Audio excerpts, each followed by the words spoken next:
हो मीठे रस से भरोड़ी महारानी लागे, राधा रानी लागे, मोहे प्यारो प्यारो यमुना जीरो पानी लागे। हो मीठे रस से भरोड़ी महारानी लागे, महारानी लागे, मोहे प्यारो प्यारो यमुना जीरो पानी लागे। मीठे रस से भरोड़ी महारानी लागे, महारानी लागे, मोहे प्यारो प्यारो यमुना जीरो पानी लागे। ओ मीठे रस से भरोड़ी महारानी लागे रे, महारानी लागे, मोहे प्यारो प्यारो यमुना जीरो पानी लागे।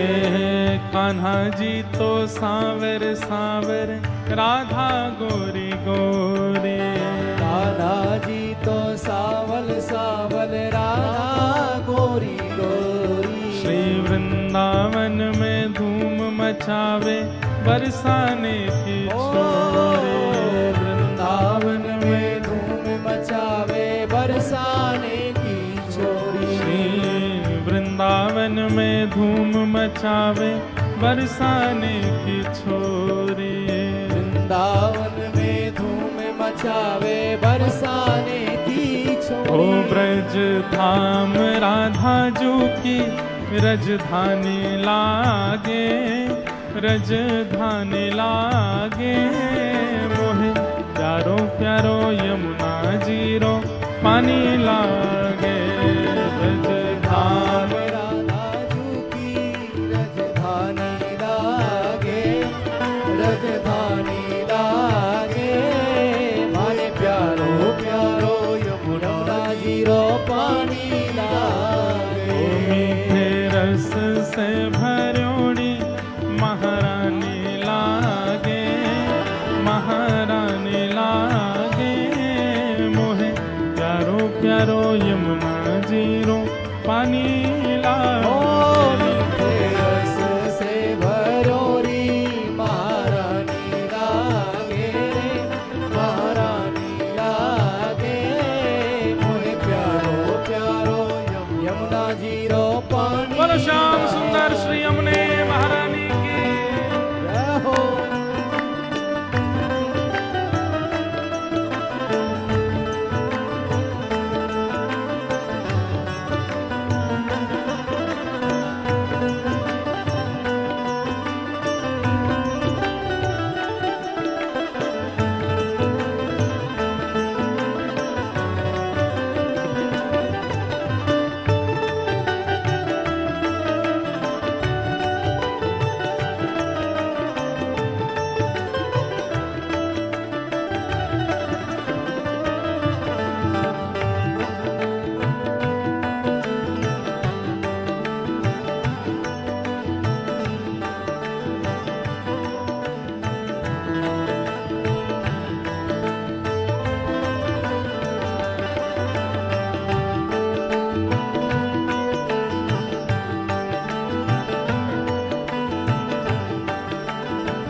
मन माखन मिश्री अब ना कोई मिठाई, ना भावे मन माखन मिश्री अब ना कोई मिठाई।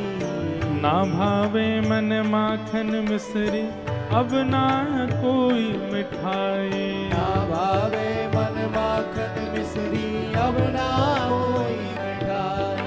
ओ मारी जी बढ़िया ने भावे राधा नाम मलाई।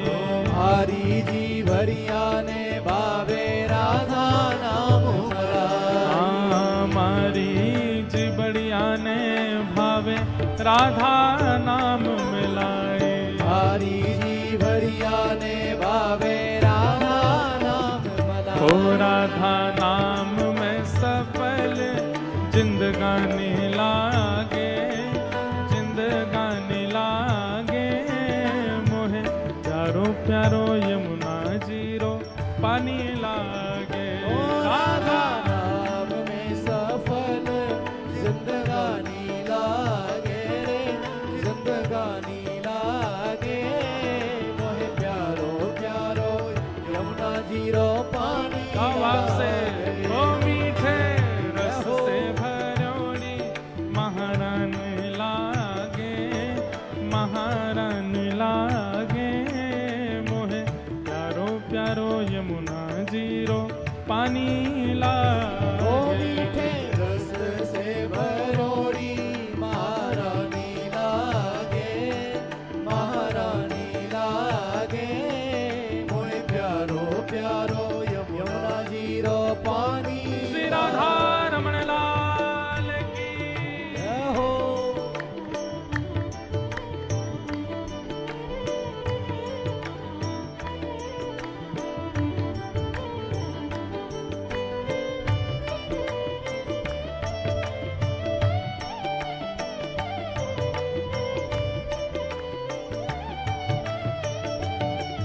बोल गिरधर लाल प्यारे की जय हो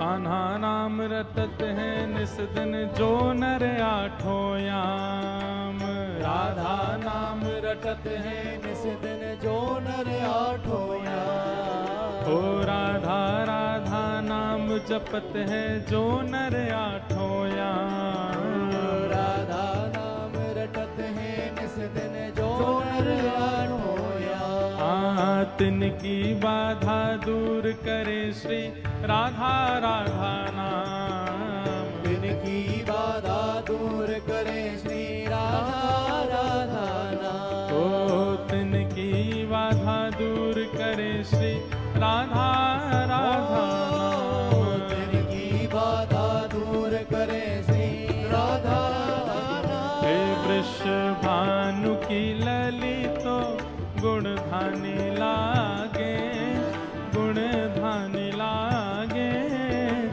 मोहे प्यारो प्यारो यमुना जीरो पानी लागे विश्वभानु की ललितो गुणधानी लागे रे गुणधानी लागे मोहे प्यारो प्यारो यमुना जीरो पानी ओ मीठे रस से भरोड़ी महारानी लागे महारानी लागे मोहे प्यारो प्यारो यमुना जीरो पानी लागे रस से भरोरी महारानी लागे रे महारानी लागे मोहे प्यारो प्यारो यमुना जीरो पानी लागे ओ जय जय श्यामा जय जय श्याम जय जय श्री वृंदावन धाम जय जय श्यामा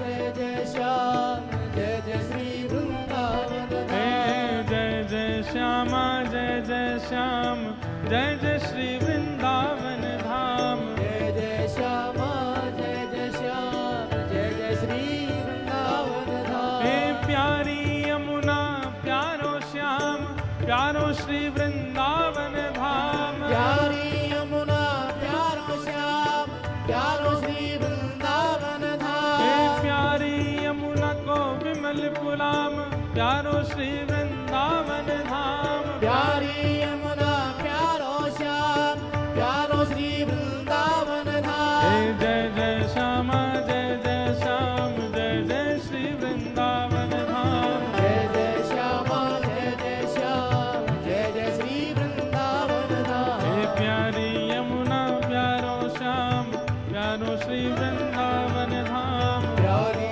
यमुना प्यारो श्याम प्यारो श्री वृंदावन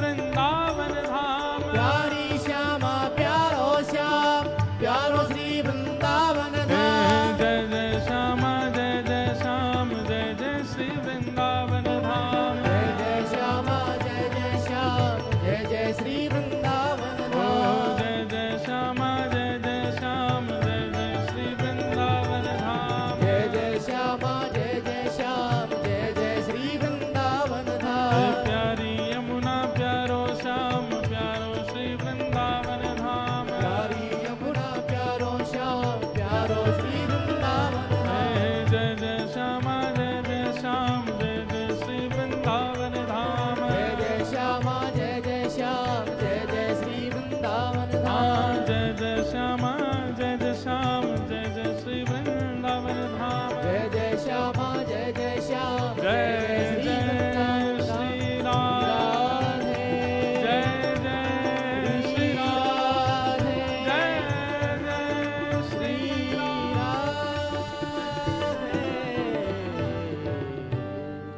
बोलो श्याम सुंदर श्री यमुने महारानी की जय। तो ये निकुंज भाव से ज्येष्ठाभिषेक, कुंज निकुंज और अब है निभृत निकुंज।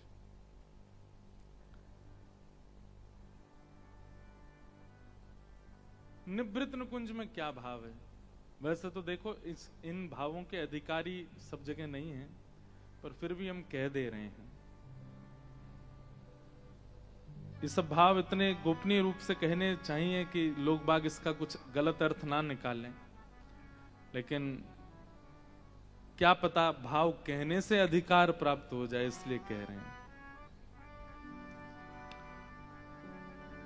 जैसे प्रिया प्रियतम हमारे व्रज भाव में ये दोनों रमण करते रहें, एक दूसरे के प्रति भाव प्रेम उजागर करते रहें, उस रस में ही रसिक जन डूबे रहते हैं। कभी प्रिया जी लाल जी का श्रृंगार करते हैं, कभी लाल जी प्रिया जी का श्रृंगार करते हैं। कभी प्रिया जी मान कर जाती हैं तो लाल जी मनाते हैं, लाल जी मान कर जाती हैं तो श्री प्रिया जी मनाती हैं। इन दोनों की रस केली वही हमारे ब्रज रसिकों का सर्वधन है। ब्रज भाव वृंदावन में रहने वाले वो ज्ञान की प्रधानता नहीं रखते, वो वैराग्य की प्रधानता नहीं रखते। उनके लिए केवल एक ही चीज आधार है, क्या? कि श्री प्रिया प्रियतम नित्य मेरे नेत्रों में बसे रहें। बसो मोरे नैननु में यह जोरी, नव दुलहे ब्रजराज सावरो, दुल्हन राधा गोरी। बसो मोरे नैननु में यह जोरी। सूरदास जी, उन पे तो नेत्र ही नहीं है, पर फिर भी वो निरंतर इसी भाव में रहते हैं। नेत्र बिना नेत्र के ही वो प्रिया प्रियतम के युगल विलास विहार का दर्शन करते रहते हैं।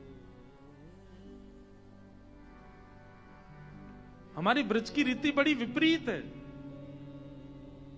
बाहर से जो महापुरुष दिख रहे हैं उनकी बड़ी दाढ़ी दिखेगी, बड़ी बड़ी जटाएं दिखेंगी, एक वस्त्र पहन करके वे घूम रहे हैं, लेकिन अंतरंग भाव में निज केली चल रही है, निज विलास चल रहा है ठाकुर जी का।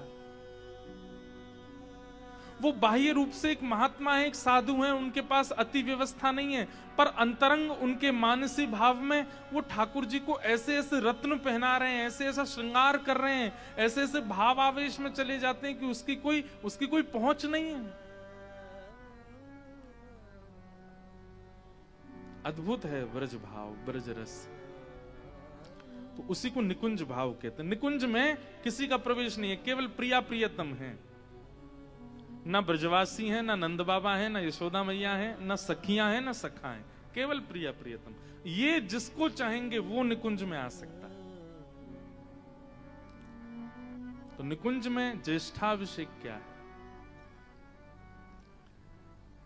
हम जिससे अति प्रीति करते हैं उसका एक प्रिय स्वरूप हमारे चित्त में होता है। जैसे कई बच्चे ऐसे होते हैं, उनको अपनी माँ साड़ी में ज्यादा अच्छी लगती है, सूट में नहीं लगती होंगी, तो माँ से ये कि माँ आप साड़ी पहना करो, आप लाल साड़ी पहनो, आप नीली साड़ी पहनो, आप उसी में अच्छी लगती हो।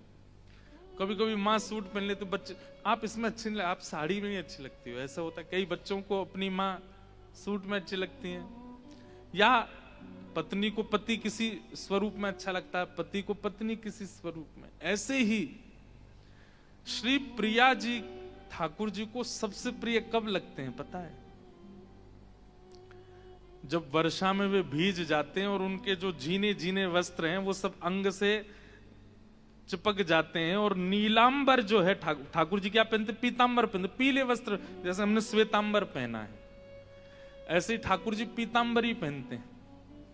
और वो पीतांबरी जब वर्षा के जल से, वर्षा ऋतु के जल से ठाकुर जी के अंग अंग पर जब बिंदु पड़ते हैं और वो जब चिपक जाती है ठाकुर जी के अंग से, तो पीले वस्त्र और नीला अंग, उनका कॉम्बिनेशन जो प्रकट होता है वो प्रिया जी को बहुत अच्छा लगता है।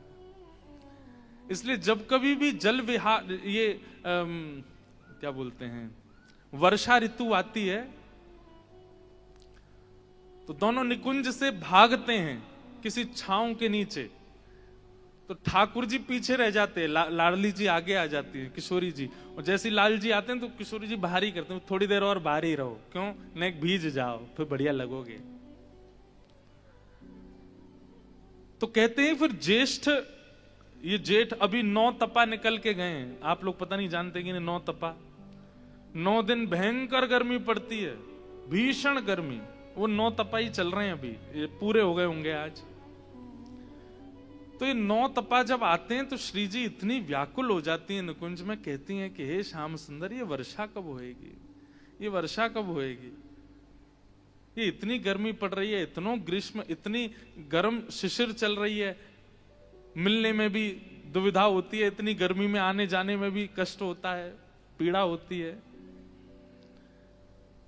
तो किशोरी जी प्रतीक्षा कर रही हैं कि कब श्याम घन कब बरसे गो आए, वो श्याम घटा कब आएगी, कब बरसेगी। आहा, बहुत अच्छा पद है। कब ही ये शोक संताप मिटेगो, श्याम घन कब बरसेगो आए। आहा, तो किशोरी जी प्रतीक्षा कर रही हैं कि अभी कब आएगा। तो ठाकुर जी कहते हैं अभी तो जेठ चल रहा है, सावन को आने में अभी समय है। तो एक दिन किशोरी जी मन में इतनी व्याकुल हो जाती हैं कि श्रावण कब आएगा, कब वर्षा जल बरसेगी, कब आप भीगेंगे, कब मैं देखूंगी, मुंह से प्रतीक्षा नहीं हो रही है। अब ठाकुर जी कहते तो फिर इतनी चिंता काय बात की, सामने यमुना जी हैं, भिगोए तो मुंह को। तब श्री जी जाती हैं मटका ले ले करके और सुंदर जल लेकर के आती हैं और अपना हस्त कमल आगे रखती हैं। पूरे जल से पूरे नहीं भिगोती ठाकुर जी को, हस्त कमल आगे रख के धीमा धीमा छिन छिन जल गिरता है, और फिर छिन छिन जल गिर के और फिर सामने बैठ के निहारती हैं। फिर ठाकुर जी जैसे सूख जाते हैं फिर जल लेके आती, फिर भिगोती हैं, फिर निहारती हैं, फिर भिगोती हैं। तो ये ज्येष्ठाभिषेक की निकुंज लीला है।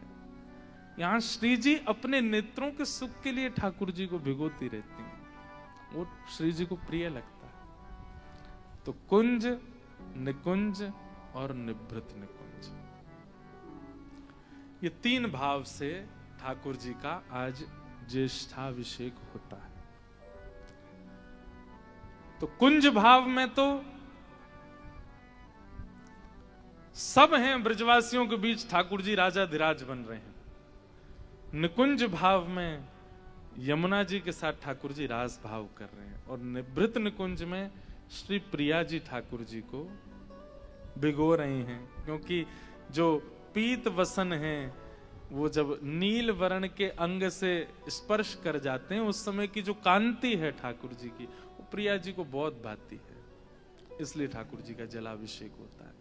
तो यही तो विलास है, एक ही समय पर एक ही दिन में ठाकुर जी 3 लीलाएं कर रहे हैं। वहां ब्रजवासियों के साथ भी कर रहे हैं, या यमुना तट पर भी कर रहे हैं, और यहाँ श्री जी के साथ भी कर रहे हैं। यही तो विलास है, इसी को विलास कहते हैं। भैया देखो, मैं वैसे प्रयास करूंगा कि मैं ज्यादा निवृत्त निकुंज की बातें ना कहूं, क्योंकि लोगों के मन में फिर कुछ भी आ जाता है। हम लोग आजकल का सिनेमा देखने वाले लोग हैं, आजकल के सीरियल्स और ये सब सीरीज देखने वाले लोग हैं। हमारे चित्त में शुद्ध प्रेम प्रकट हो, ऐसा हो ही नहीं सकता। हम लोग एक स्त्री पुरुष के मिलन के भाव से ही देखेंगे उस भाव को। इसलिए अगर कभी कभी प्रकट हो जाए तो कृपा करके उसको सामान्य भाव मत समझिएगा, उसको सामान्य संसारी प्रेम भाव से मत जोड़िएगा। तो ये कुंज, निकुंज और निवृत्त निकुंज 3 है। आज सोच के तो हम बहुत कुछ आए थे कि ठाकुर जी के 10वें स्कंद पर चर्चा करेंगे, कल नंदोत्सव करेंगे, वहीं से कथा का, अब कल से वही करेंगे। कल से 10वें स्कंद से कथा, यहाँ 10वें स्कंद ही कहेंगे, ठाकुर जी की बाल लीला और व्रज लीला का विस्तार करेंगे। पर आज ये कुंज, निकुंज, निवृत्त निकुंज और ज्येष्ठाभिषेक की चर्चा में ज्यादा समय निकल गया। एक और बात, आज का दिन एक और बात का प्रतीक है। क्या? अब देखो, ये 3 जो भाव हमने बताया ना, कुंज, निकुंज, निवृत्त निकुंज, इसमें एक बात और आ जाएगी। जो लोग ठाकुर जी के प्रति भगवत बुद्धि रखते हैं कि ये भगवान है, वो कुंज के भाव से अभिषेक कीजिएगा, मतलब राजाधिराज बनाइएगा।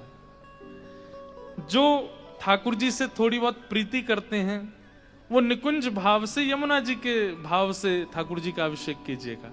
और जो प्रिया प्रियतम के सहचरी भाव से उपासक है, वो निवृत्त निकुंज भाव से ठाकुर जी की उपासना कीजिएगा, ठाकुर जी का अभिषेक कीजिएगा। अब कल, आज तो जिन्होंने कर लिया वो बात नहीं, कल अगर करो, वैसे तो ये आगामी 8-9 दिन रोज ही करो अभिषेक, जल क्रीड़ा ही करवाओ ठाकुर जी को, उसमें वही दृष्टि रखो। अगर कुंज भाव से हो तो ब्रजवासी बन के देखो, निकुंज भाव से हो तो यमुना जी बन के देखो, और निवृत्त निकुंज भाव से हो तो प्रियतमा बन करके ठाकुर जी को देखो। अब चौथी बात, आज का दिन और क्या है? हमारे भारत में 4 धाम हैं। उत्तर में बद्रीनाथ, पश्चिम में द्वारिकानाथ, पूर्व में श्री जगन्नाथ और दक्षिण में श्री रंगनाथ। तो उड़ीसा प्रांत में जो श्री महाप्रभु जगन्नाथ जी हैं, वो आज ही के दिन प्रकट हुए, इसलिए आज उनका जन्मोत्सव है। श्री जगन्नाथ जी का प्राकट्य दिवस है। इसलिए हमारे महाप्रभु जगन्नाथ जी साल में 2 ही बार निकलते हैं मंदिर से बाहर, एक तो आज के दिन और एक रथ यात्रा के दिन। आज ठाकुर जी निकल करके आते हैं, पहुंडी करते हुए, चलते हुए आते हैं, ऐसे पूरे झूमते हुए आते हैं। और स्नान वेदी, जो लोग जगन्नाथपुरी गए होंगे उनको पता होगा, स्नान वेदी है ऊपर ही, वहां आकर के ठाकुर जी विराजमान होते हैं। और आज ठाकुर जी खूब स्नान करते हैं, रज रज के। एक और बात बताएं, सीक्रेट, जगन्नाथ भगवान साल में 1 ही बार नहाते हैं अच्छे से। बाकी के दिन क्या होता है?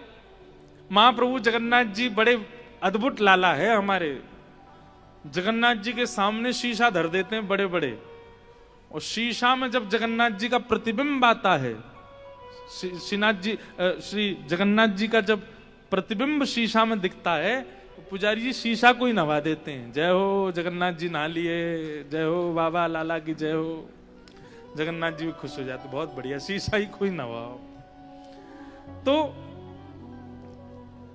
श्री जगन्नाथ जी का भाव स्नान होता है साल भर। भाव स्नान मतलब उनके श्री विग्रह पर जल नहीं डाला जाता, उनके प्रतिबिंब को नवाया जाता है, क्योंकि दारू ब्रह्म है।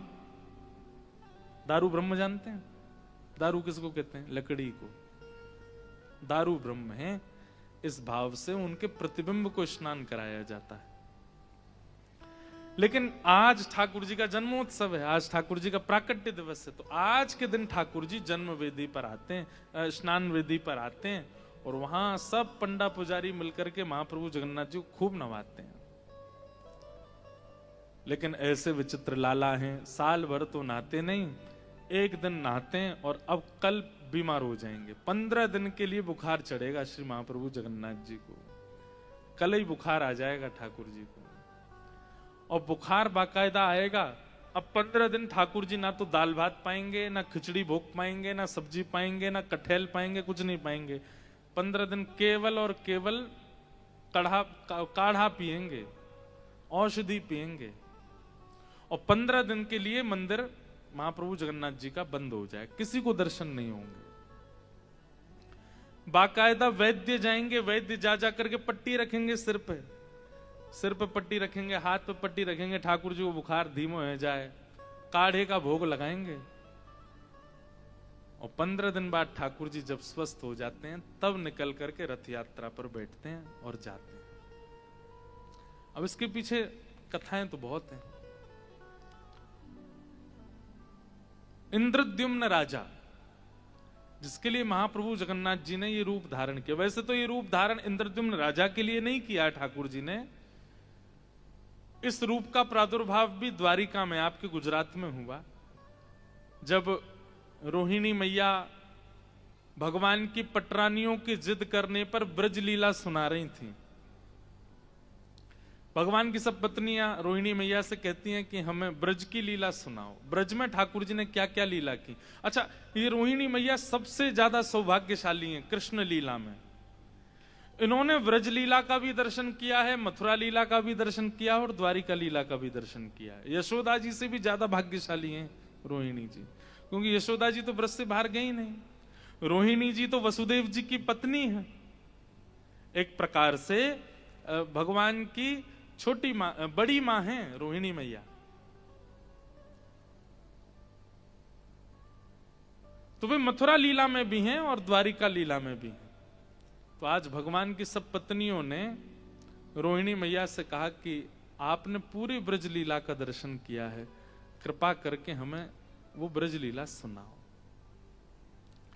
तो रोहिणी मैया कहती हैं कि देख लेना कहीं कृष्ण बलराम नहीं आ जाएं। बोले कि आप चिंता मत करो, ये सुभद्रा जी हैं, ये बाहर बैठी बैठी देखती रहेंगी। सुभद्रा जी को बाहर बैठा दिया और यहां ब्रज लीला हुई प्रारंभ। लेकिन जैसे ही ब्रज लीला सुनते सुनते, सुनाते सुनाते रोहिणी मैया भावावेश में गईं और सुनते सुनते सब पटरानियां भावावेश में गईं। बाहर बैठे बैठे श्री सुभद्रा जी ने जब कान लगा करके सुना तो वो भी भाव में चली गईं। सब रुदन करने लगे, नेत्र बंद हो गए सबके। सुभद्रा जी भूल गई कि मैं सुरक्षा के लिए बैठी हूं कि कहीं कृष्ण बलराम ना आ जाएं। इतने में कृष्ण बलराम आ गए।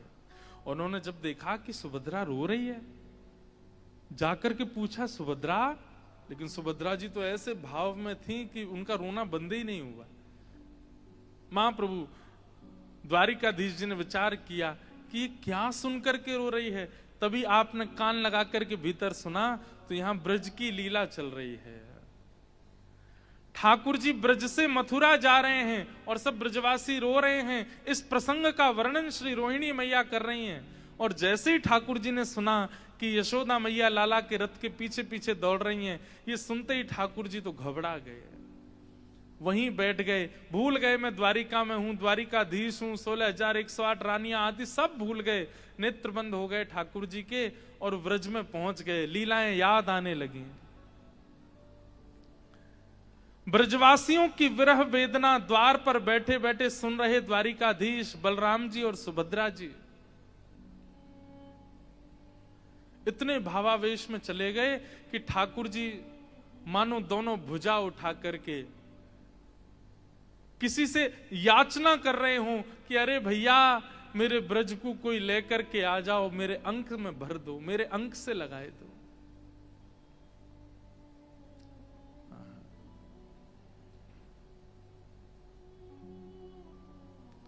मेरो ब्रज रह गयो है कहीं दूर, मेरी यशोदा मैया रह गई है कहीं दूर। ये ब्रजवासी सब मुझसे दूर रह गए हैं, इन सबन को लाकर के मेरे अंक से भर दो, मेरे अंक से लिपटाए दो। दोनों भुजा उठा करके ठाकुर जी जब रुदन करने लगे तो प्रेम की 10 सीढ़ियां पार कर गए, प्रेम की 10वीं अवस्था पार कर गए। बंधुओं, हम आप सब लोग 1-2 स्थिति ही पार कर पाते हैं। प्रेम का स्वभाव है कि वो विगलित होता है। विगलित मतलब पिघलता है। इसलिए प्रेमी व्यक्ति के नेत्रों से अश्रु गिरते हैं। लेकिन प्रेम की जब 10 अवस्थाएं पार हो जाती हैं तो उसके अश्रु नहीं गिरते, उसका रोम रोम ही अश्रु बन करके गिरने लगता है, उसका रोम रोम ही एक मोमबत्ती की तरह पिघल जाता है। और महाप्रभु जगन्नाथ जी इतनी वेदना में आ गए, इतने इतने विरह में आ गए द्वारिकाधीश, कि उनके हाथ पिघलने लगे, मुख पिघलने लगा, कर्ण पिघलने लगे, चरण पिघल गए, सर्वांगीण अंग पिघलने लगा। जब इस पिघलती दशा को आकाश में बैठे देवताओं ने देखा, नारद जी से कहा, नारद जी जाइए, ठाकुर जी को रोको, नहीं तो संपूर्ण श्री विग्रह समुद्र बन जाएगा। तब नारद जी दौड़ करके आए और आकर के ठाकुर जी को खूब चेताने का प्रयास किया, लेकिन ठाकुर जी चेतना में नहीं आए, क्योंकि प्रेम की 10वीं अवस्था जब पार हो जाती है तो जिसके ऊपर वो अवस्था आई है वो शरीर से कहीं होता है, पर उसकी मन इंद्रियां कहीं और चली जाती हैं। नारद जी के बार बार चेताने पर भी ठाकुर जी जब चैतन्य नहीं हुए, तब नारद जी दौड़ करके भीतर गए और भीतर जाकर के रोहिणी मैया के चरणों में गिर गए, बोले मैया मैं आपसे प्रार्थना करता हूं, कथा को यहीं विश्राम कर दो। तब रोहिणी मैया शांत हुई, बोले क्या हुआ नारद? बोले चलिए बाहर चल के देखिए क्या हो गया। और तभी देखते हैं द्वारिकाधीश श्री कृष्ण की दोनों भुजाएं पिघल गईं, मुख पिघल गया, गर्भ पिघल गया, चरण तो पिघल ही गए। बीच में बैठी सुभद्रा, उनके भी सर्वांगीण अंग पिघल गए, और यहां बलभद्र जी के भी अंग पिघल गए। ये दृश्य देखकर के सब द्वारिका के लोग रुदन करने लगे, हमसे अपराध हो गया। चरणों में प्रणाम करके सब क्षमा याचना करने लगे। थोड़ी देर बाद जब द्वारिकाधीश को चेतना हुई, नारद जी बोले, भगवान ये कैसा स्वरूप प्रकट हो गया आपका? द्वारिकाधीश बोले, कोई बात नहीं, अभी मैं पूर्ण रूप में आ जाऊंगा, पुनः व्यवस्थित हो जाऊंगा। लेकिन नारद, पूरे विश्व को बताने के लिए कि प्रेम की अवस्था कैसी होती है, प्रेम का विरह कैसा होता है, यह स्वरूप मेरा कलिकाल में प्रकट होगा। यह स्वरूप मेरा कहीं जाएगा नहीं, यह स्वरूप पुनः कलिकाल में प्रकट होगा, और बस उसकी प्रतीक्षा करना।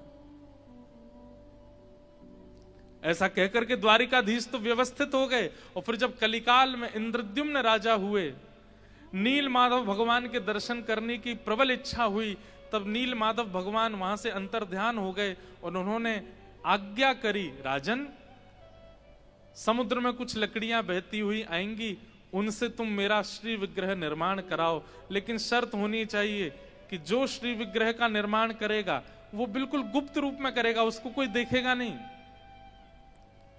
हमें कैसे पता चलेगा कि आपका स्वरूप बन गया? बोले भीतर से हथौड़ी की छेनी की आवाज आती रहेगी, इसलिए भीतर कमरे में झांक करके मत देखना, बना देना।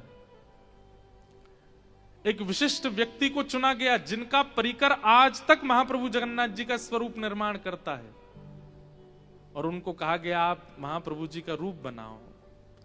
उनके चित्त में ठाकुर जी ने द्वारिका में प्रकट हुआ व्रज विरह का स्वरूप प्रकट कर दिया, ऐसा स्वरूप बनना है। वैसे वास्तविकता तो यह है कि वो बनाने वाले तो श्याम सुंदर का त्रिभंग स्वरूप ही थे, लेकिन छेनी हथौड़ा चलाते चलाते चलाते एक दिन वो भावावेश में चले गए और छेनी हथौड़ा बंद हो गया। जब आवाज आनी बंद हो गई तो इंद्रद्युम्न राजा की पत्नी गुंडीचा व्याकुल हो गई। उसने कहा कि भीतर जो मूर्तिकार है वो छेनी क्यों नहीं चलाता, उसकी कुछ ठोक पीट करने की आवाज क्यों नहीं आ रही है, मैं देखूं तो।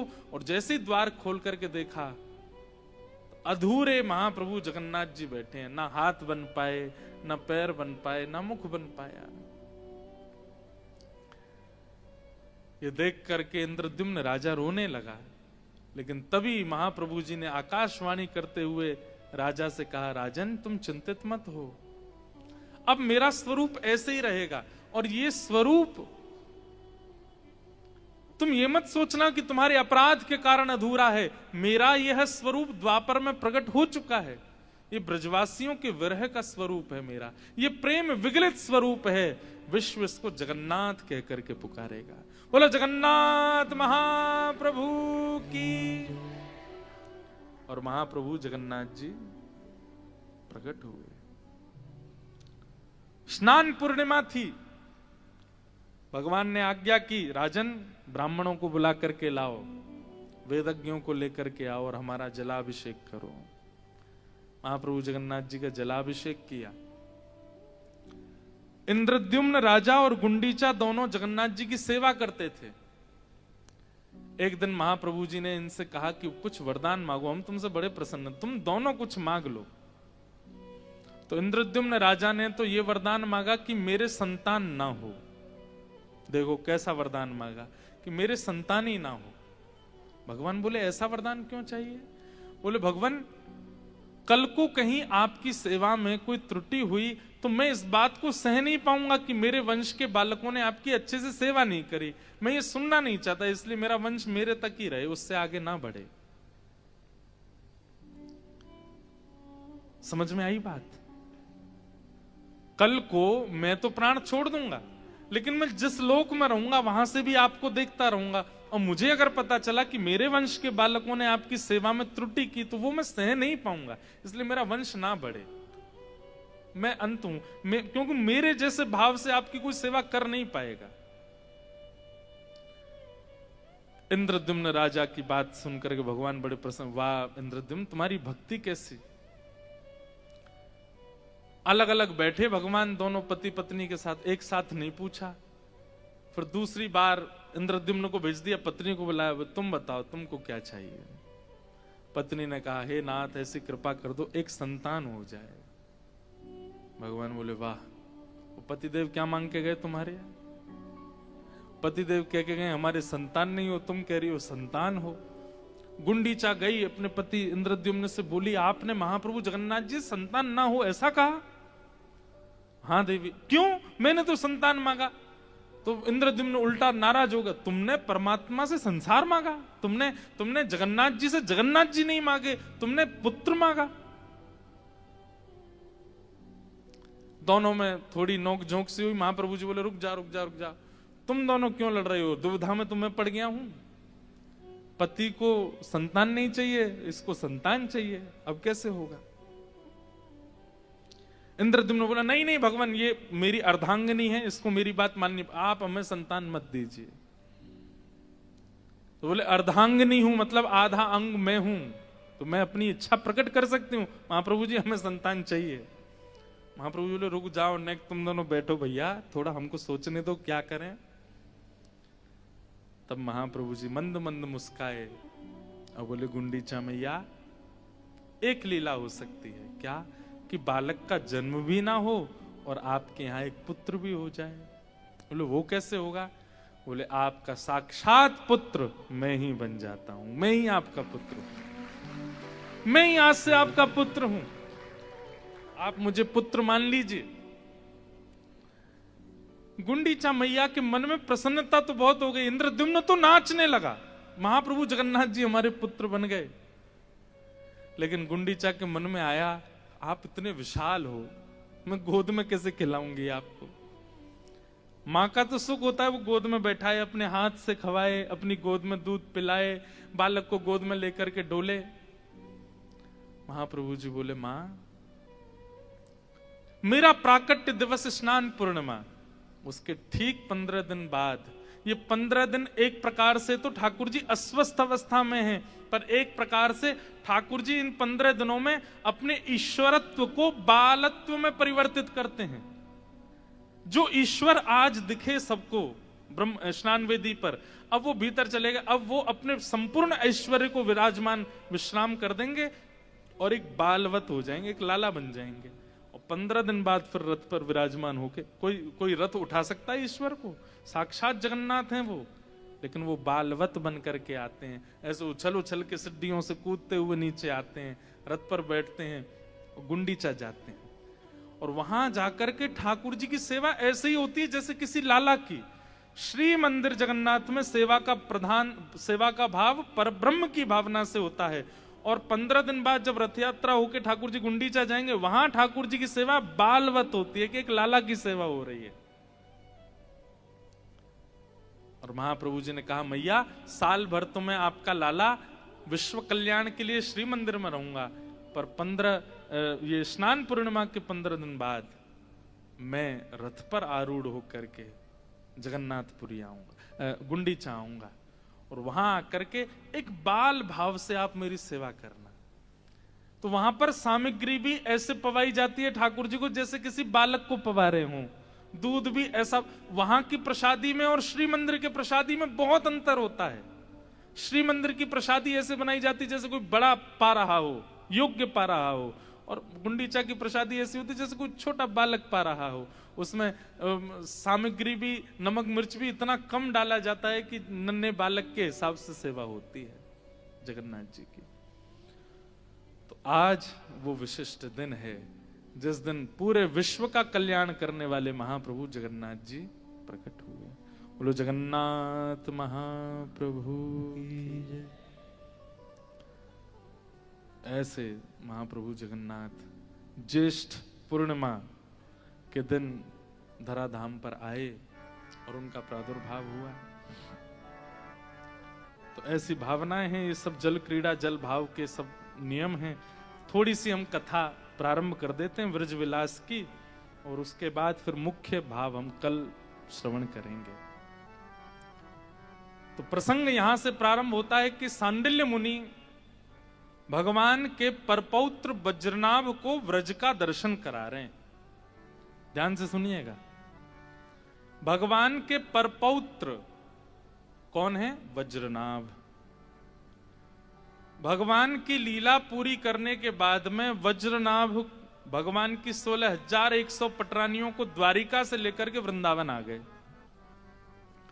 लेकिन वृंदावन आकर के वज्रनाभ ने देखा कि यहां तो कोई भी नहीं है। सब ब्रजवासी भी ठाकुर जी के साथ ही विलीन हो गए विरह भाव में। वृंदावन में कुछ नहीं है, केवल जंगल है, गिरिराज जी हैं और श्री यमुना जी, और कुछ नहीं था। एक व्यक्ति नहीं था ब्रज वृंदावन में जब वज्रनाभ गए। कृष्ण वियोग में सब ब्रजवासी अंतर ध्यान हो गए, विलीन। और या फिर ऐसा कहो कि ठाकुर जी लीला पूरी करके गोलोक धाम गए, सब ब्रजवासियों को संगे ही ले गए, कोई नहीं है ब्रज में। उस समय वज्रनाभ आए हैं, तो वज्रनाभ बड़ी चिंता में आ जाते हैं कि मैं क्या करूं। और यहां पे माताओं की स्थिति ऐसी, कृष्ण विरह में सब रोती रहती हैं क्योंकि ठाकुर जी चले गए लीला पूरी करके। 8 पटरानियां तो भगवान के साथ चली गई, 16,100 राजकुमारियां जो भगवान की पत्नी थी वो वज्रनाभ के साथ वृंदावन आ गई। तो वज्रनाभ सोचने लगे अब मैं क्या करूं। तब वज्रनाभ ने सबसे पहले इंद्रप्रस्थ में पांडवों के वंशधर परीक्षित को पत्र लिखा कि हे परीक्षित जी, मैं भगवान का वंशधर हूं, कृष्ण का वंशधर हूं, मैं व्रज में हूं, आपकी प्रतीक्षा कर रहा हूं, जल्दी आइए। तो फिर इंद्रप्रस्थ दिल्ली से परीक्षित जी आए और उनसे उन्होंने कहा कि व्रज को मैं कैसे, यहाँ तो कोई भी नहीं है, यहाँ मैं कैसे रहूं और इसका मैं पुनरुत्थान कैसे करूं। मेरे पूर्वज यहाँ श्री कृष्ण रहे हैं, उनकी लीला स्थली आदियों का मैं कैसे दर्शन करूं। तब परीक्षित जी बोले भैया ये तो हमको भी नहीं पता, लेकिन एक व्यक्ति हैं जो भगवान के समय के अभी तक विराजमान है पृथ्वी पर। कौन? बोले भगवान के कुल पुरोहित सांडिल्य मुनि, उनको बुलाओ। सांडिल्य मुनि कहां है? बोले चित्रकूट में। तब चित्रकूट में सांडिल्य मुनि को पत्र भेजा गया कि आप वृंदावन आओ। तब वृंदावन आए, सांडिल्य मुनि वृंदावन आए हैं। शृणुतं दत्त चित्तो में रहस्यं ब्रज भूमिजं ब्रजनं व्याप्तिरित्युक्त्या व्यापनाद ब्रज उच्यते। सांडिल्य मुनि कहते हैं ध्यान पूर्वक सुनना। क्या बोले? तुमने ये कैसे कह दिया कि ब्रज से सब चले गए? ये वही ब्रजमंडल है जहां कृष्ण लीला किया करते थे। बोले थे शब्द का प्रयोग मत करो यहां पर। वज्रनाभ बोले अब जो बात हो चुकी है उसमें थे शब्द ही तो प्रयोग करूंगा। तब सांडिल्य मुनि कहते हैं, बोले राजन यही तो बात है, इस व्रज वृंदावन को पहचानना बड़ा मुश्किल है। ये प्रत्यक्ष दृष्टि से नहीं दिखाई देता, ये प्रत्यक्ष दृष्टि से आपको सामान्य दिखेगा, पर ये प्रत्यक्ष दृष्टि से देखने वाली वस्तु नहीं है, ये प्रेम दृष्टि से देखने वाला है। और प्रेम दृष्टि से अगर तुम देखोगे तो तुम बैठे हो, पर तुम्हारे पीछे जो यमुना जी का घाट है वहां मुझे लीला दिख रही है। बोले क्या लीला दिख रही है? बोले अभी अभी श्याम सुंदर एक सखी के मटकी फोड़ करके भाज गए हैं और वो सखी श्याम सुंदर को ढूंढ रही है। और ये बात बताते बताते सांडिल्य मुनि रोने लगे। वज्रनाभ बोला ये कैसे हो सकता है, यहां तो कोई भी नहीं है, इनको कैसे दिख रहा है? वज्रनाभ कहते हैं और क्या दिख रहा है? तब सांडिल्य मुनि किसी कुंज में चले जाते हैं और कहते हैं देखो यहां से यशोदा मैया पीछे पीछे दौड़ती आ रही हैं, ठाकुर जी आगे आगे माखन लेकर के दौड़ रहे हैं। वज्रनाभ को कुछ भी अनुभव नहीं हो रहा है और सांडिल्य मुनि को लीलाएं दिख रही हैं। वज्रनाभ बोला मैं आपकी बात पर विश्वास कैसे करूं कि यहां लीला हो रही है? तभी सांडिल्य मुनि कहते हैं वज्रनाभ नीचे देखो। और जैसे ही वज्रनाभ नीचे देखते हैं तो क्या पाते हैं कि सांडिल्य मुनि खड़े हैं, वज्रनाभ खड़े हैं, आगे अभी तक कोई गया नहीं है, लेकिन तभी वहां गायों के खुरों के गड्ढे, ग्वाल बालों के खुरों के चरणों के चिन्ह और बीच में मध्यस्थ में श्री कृष्ण के चरण चिन्हों के दर्शन होने लगे। तम गोरजच्छुरित कुंतल बद्ध बरह वन्य प्रसून रुचिरे क्षण चारुहासम। ये देख करके वज्रनाभ भगवान का वंशज घबरा गया। बोले कि ये मुझे अनुभव क्यों नहीं हो रहा है, ये मुझे दिख क्यों नहीं रहे हैं, ये पद चिन्ह यहां कैसे आ गए? यहां तो कोई भी जीव नहीं है, यहां तो कोई भी व्यक्ति नहीं है। तब सांडिल्य मुनि कहते हैं इस व्रज को प्रत्यक्ष दृष्टि से नहीं देखा जा सकता, इसके लिए तो प्रेम दृष्टि चाहिए। और वो प्रेम दृष्टि मेरे अंदर कैसे प्रकट होगी? सांडिल्य मुनि कह रहे हैं आत्मा रामश्चात् कामः प्रेमातैरनुभूयते आत्मा तु राधिका तस्य तय्येव रमणादसौ। बोले भैया आत्मा तु राधिका तस्य, श्री कृष्ण की आत्मा राधिका है और श्री किशोरी जी की आत्मा श्री कृष्ण है, और इन दोनों का ही एक भूत रूप ये पूरा ब्रजमंडल है।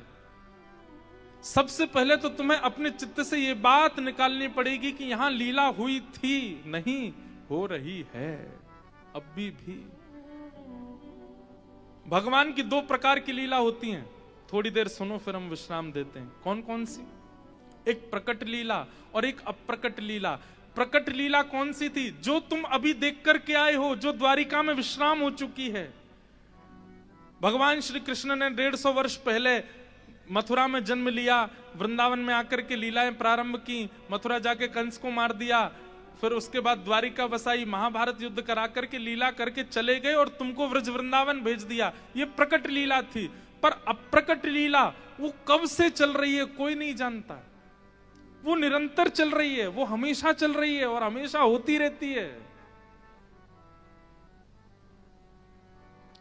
उसको देखने के लिए सबसे पहले तुम्हें अपनी चित्त वृत्ति से यह भाव निकालना पड़ेगा कि ब्रज एक सामान्य स्थान है, एक भूमि है और यहां कभी लीला हुई थी, ये बात निकालनी पड़ेगी। व्रज श्री कृष्ण ही हैं और यहां लीला निरंतर हो रही है। उसको देखने के लिए मुझे क्या साधन करना है वो तुम पूछो। परिक्रमा करो, यमुना जल स्नान करो, नाम जप करो, साधन करो, सेवा करो, रसिक जनों का संग करो, गुणगान करो, कथाएं सुनो, उनसे वह प्रेम दृष्टि जागृत होगी और अप्रकट वृंदावन की लीलाएं तुम्हें दिखने लगेंगी।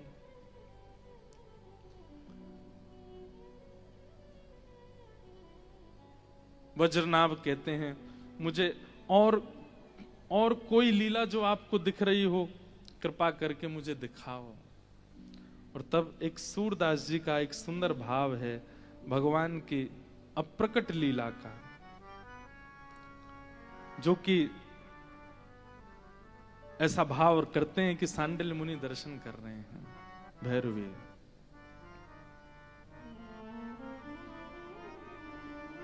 आहा, सांडिल्य मुनि ले गए हैं वज्रनाभ को यमुना जी के तट पर और कह रहे हैं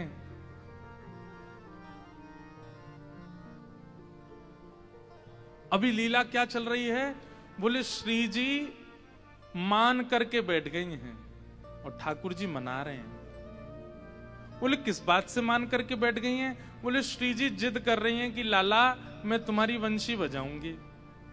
ये जो तुम पूरे दिन वंशी बजाते रहो, या को मोह दो या को मैं धारण करूंगी और मैं या को नाद करूंगी। आहा, प्यारे तेरी वंशी नेक बजाऊं, प्यारे तेरी वंशी नेक। सब लोग गाओ। इस भाव के बाद कथा को विश्राम देंगे। कैसी लीला चल रही है अब प्रकट वृंदावन में, दर्शन करो। प्यारे तेरी वंशी नेक बजाऊं, प्यारे तेरी वंशी नेक बजाऊं। जोई जोई तान भरो मुरली में, जोई जोई तान भरो मुरली में। सोई सोई गाए सुनाऊं,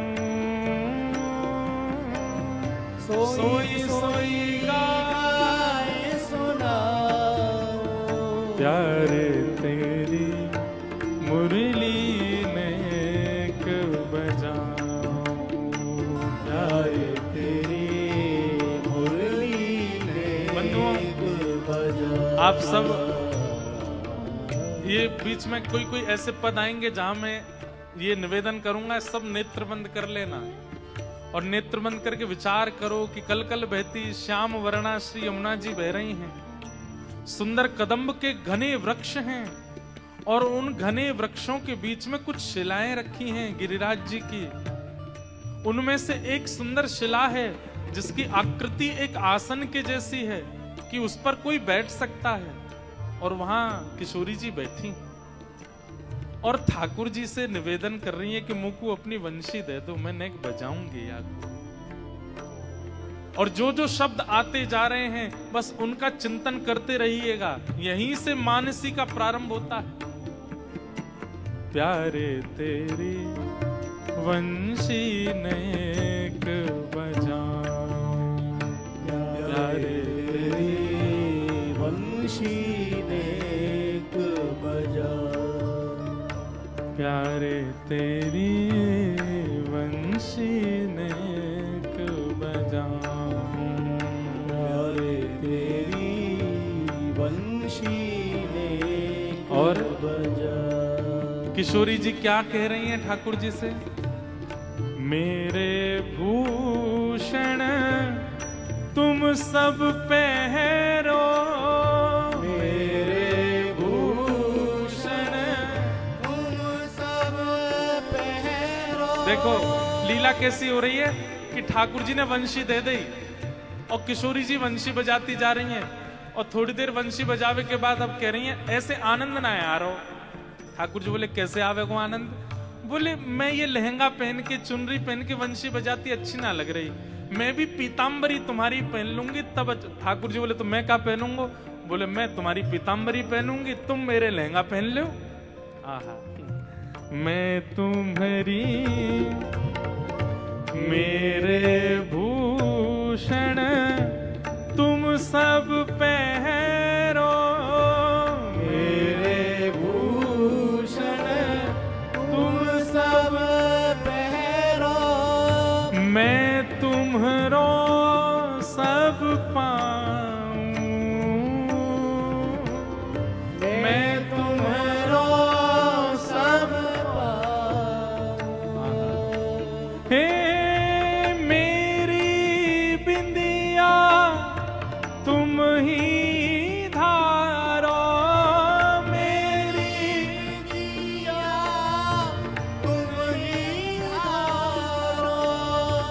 मैं सिर मुकुट धराऊं,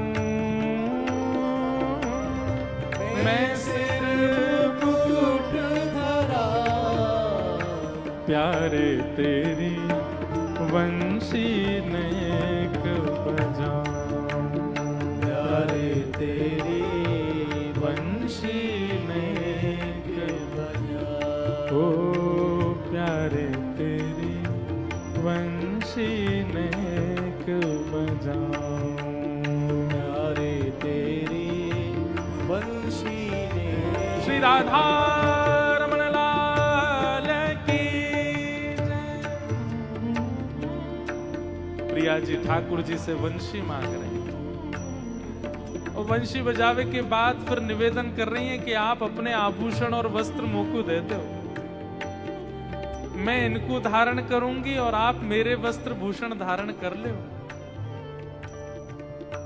मेरी बिंदी आप अपने माथे पर लगाओ और अपना मुकुट उतार के मोह दे दो, मैं अपने सिर पर धारण करूंगी। आहा।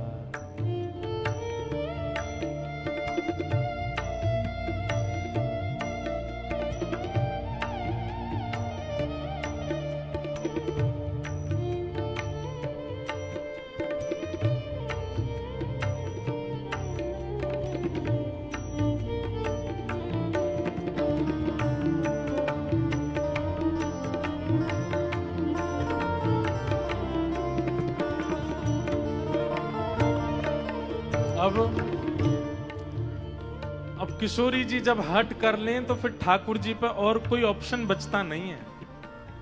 ठाकुर जी गए, अपनी पीतांबरी उतार करके दिया, लो पहन लो। श्री जी ने ठाकुर जी की पीतांबर पहन ली, नीचे धोती पहन ली और अपने सब वस्त्र उतार के ठाकुर जी को दे दिए, लो तुम पहन लो। ठाकुर जी सुंदर लहंगा पहन के, चुनरी ओढ़ करके, बिंदी पहन के, और यहाँ किशोरी जी मुकुट पहन के, पीतांबरी पहन करके वंशी बजाती घूम रही हैं। आहा। थोड़ी देर बाद किशोरी जी के मन में एक और बात आई। ठाकुर जी बोले अब कहा करना है? बोले मेरी बात सुनो। बोले क्या? तुम दधी बेचन जाओ वृंदावन, तुम दधी बेचन जाओ, तुम दधी बेचन जाओ वृंदावन, तुम दधी बेचन जाओ वृंदावन। एक मटकी रख दी ठाकुर जी के सिर पे और बोले अब तुम दही बेकवे जाओ। अरे मैं दही बेकवे जाऊंगा? बोले हाँ। और सुनो, दही बेक के जो मिले ना, सोने के सिक्का या जो भी रत्न लाके मोह दियो, जाओ, मेरी आज्ञा, जाओ दही बेकवे जाओ। ठाकुर जी बोले मैं तो चलो जाऊंगा, आप कहा करोगी? बोले जो आप करते हो। बोले क्या? दही बेकवे जावे वाले इनको रास्ता रोको आप, मैं आपको रास्ता रोकूंगी। तुम दधी बेचन जाओ वृंदावन, तुम दधी बेचन जाओ वृंदावन। और मैं मग रोकन आऊं, मैं मग रोकन आऊं। हे तुम्हारे सिर माखन की मटुकिया, तुम्हारे सिर माखन की मटुकिया, तुम्हारे सिर माखन की मटुकिया, तुम्हारे सिर माखन की मटुकिया। और मैं मिल ग्वाल लुटाऊं,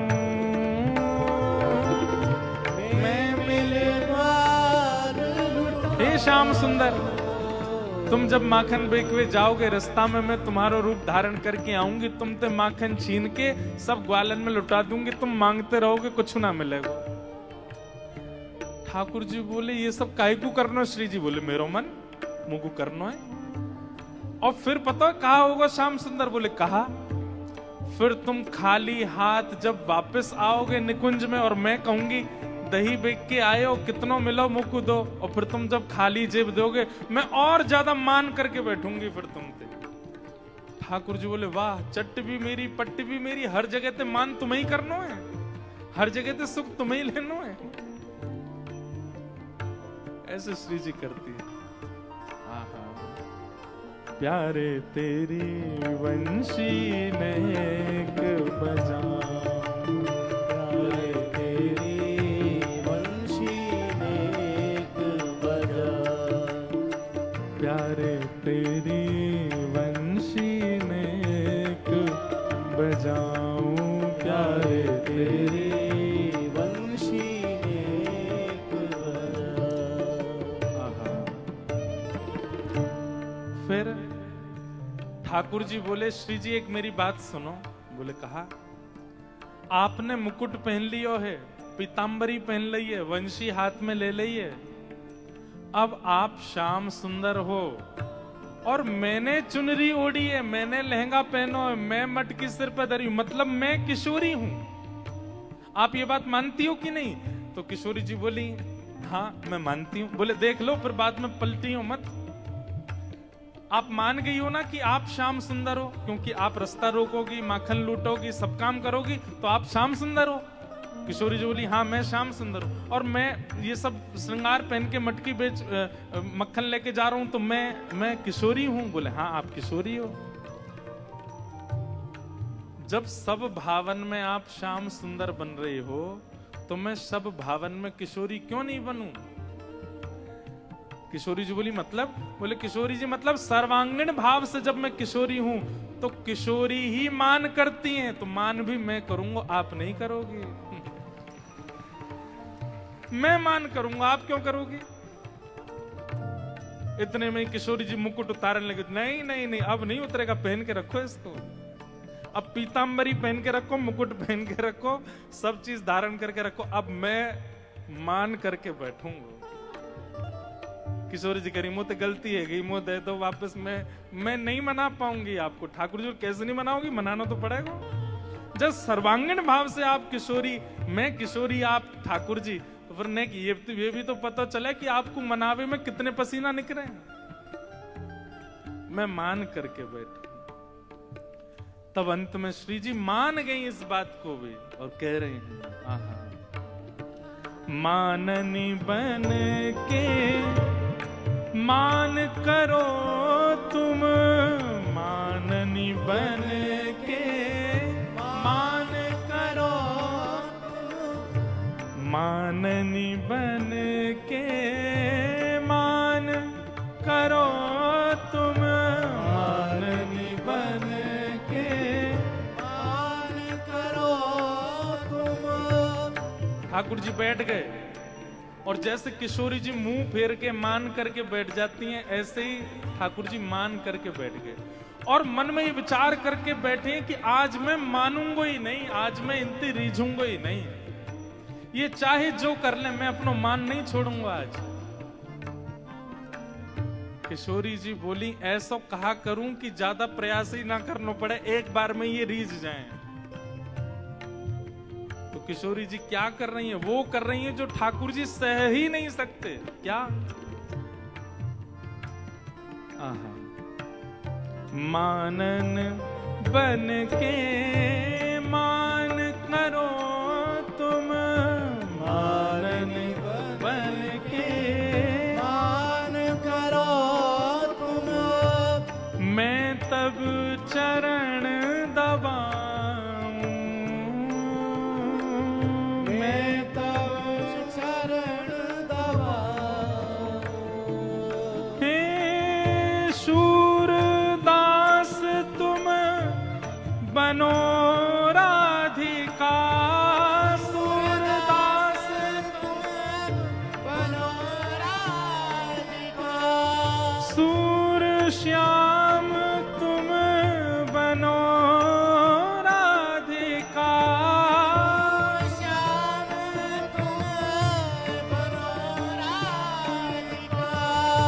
मैं नंद लाल कहाँ हूँ,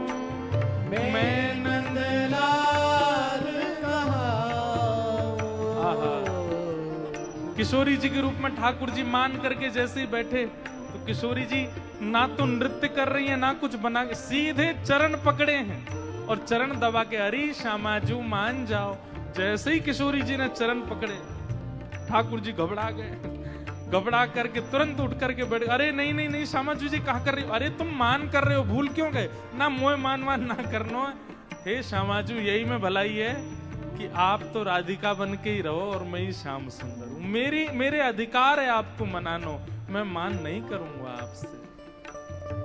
सूर श्याम कहे बनो राधिका, सूर श्याम बनो राधिका, मैं नंदलाल कहाँ